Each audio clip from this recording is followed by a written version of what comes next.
A Chinese army officer was arrested this week as he prepared to board an airport bound for home with American research, and he admitted he had been asked to study an American lab in order to bring back information on how to replicate it in China, federal authorities said.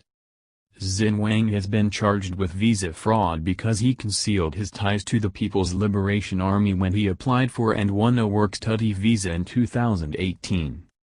Customs and Border Protection officers interviewed Mr. Wang as he was trying to board a flight in Los Angeles on Sunday, and he admitted that he was still an officer in the PLA, something he had concealed when he applied for the visa. At that time, he'd said he was a former PLA professor but had left the army in 2016. Not only was he still tied to the PLA, but was being paid by them and the Chinese Scholarship Council even as he was in the U.S., double-dipping by collecting payments from the American university where he was studying, according to prosecutors.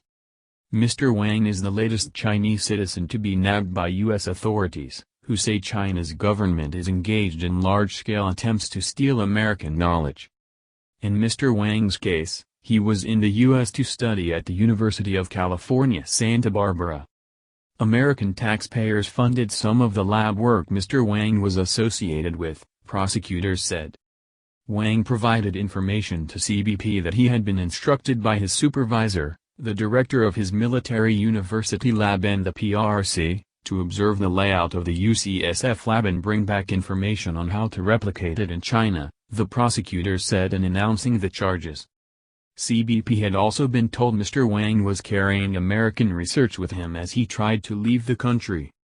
Mr. Wang wiped his cell phone of WeChat messages before heading to the airport, prosecutors said.